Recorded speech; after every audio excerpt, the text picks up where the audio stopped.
It's a wonderful ecosystem of people caring for science and plants caring for our environment, all growing well. Monday, Wednesday.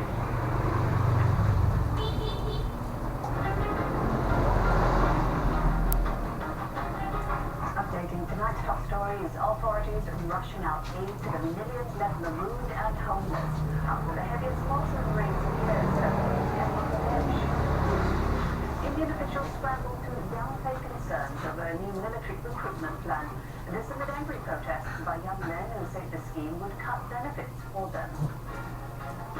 And Japan sounding out South Korea to set up an alternative quad grouping when they meet with Australia and New Zealand on the sidelines of the week's summit. And Professor Leszek Bushinsky from the Strategic and Defence Study Centre at Australian National University joins us live from Canberra.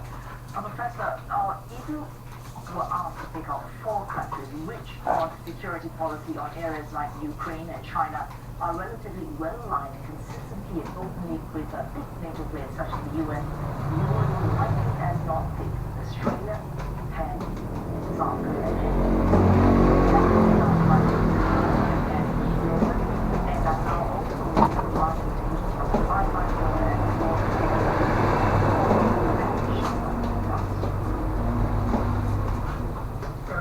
Right.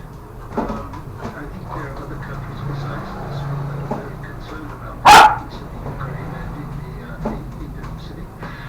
But the question here is how Japan and Korea come together, how they can improve their relationship. The Japanese have been very much alarmed by events in the Ukraine because this could lead to, may trigger or may encourage China to take a similar action. Taiwan or South China Sea, and that would be very disturbing for Japan. So this is a way of enticing Korea into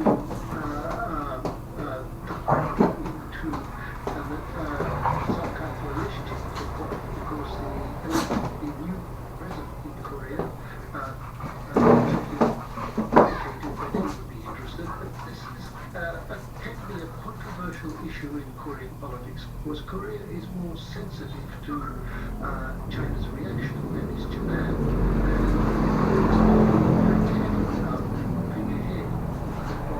And I'm sure that the new president will be too. So there are all kinds of other issues here. And I don't think it's permanent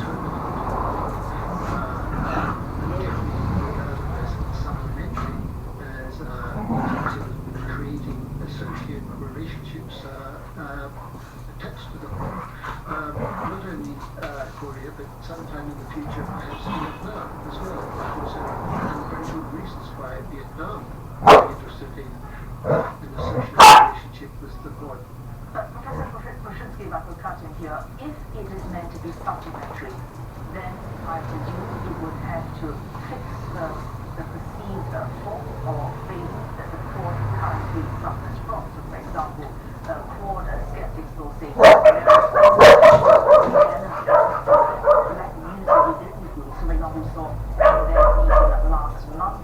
they did not come up with a very strong joint statement on Russian actions in Ukraine. Actually, eventually, they did presumably get held back by whatever the more careful of relations with Russia.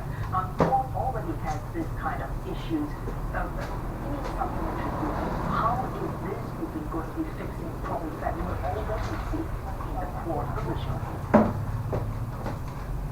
Well, the Quad original grouping includes India, and you're referring to India. India doesn't want to disturb its relationship with Russia, and so India has been very concerned about Russian reactions. Now, this group can be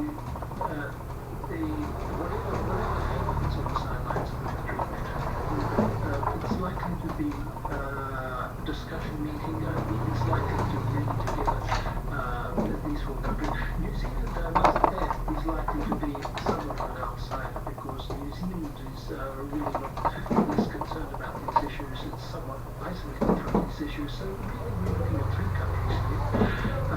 And the other factor to take into account that the effectiveness of the really depends upon the United States presence. The United States has the resources and has the military presence to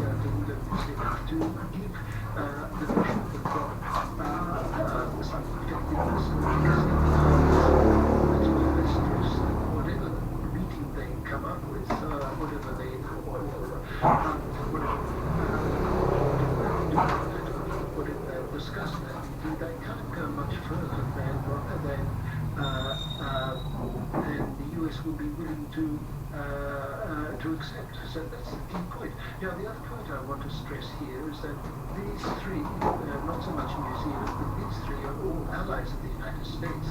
And so, in that way, it's a meeting or it's a supplementary requesting of the United States. And it's important to note that. Professor Brzezinski from the Strategic and Defense Study Center at the Australian National University. Thanks for coming.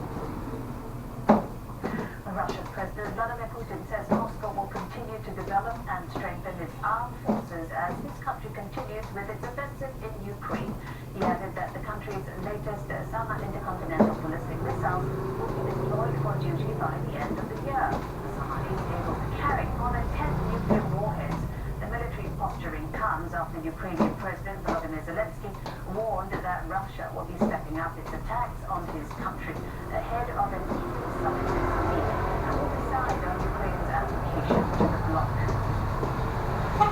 Philip joins us live from Lviv. David, Russian forces have pushed even deeper into the Donbass region. Are they making strong gains there? What's the situation?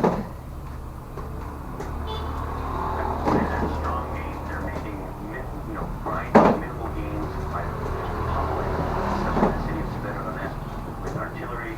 They've intensified their attack on that city. It's one of only two in Luhansk province that hasn't yet fallen to Russia. There's air strikes. Street fighting is still raging there, and there are fights now in the industrial zone that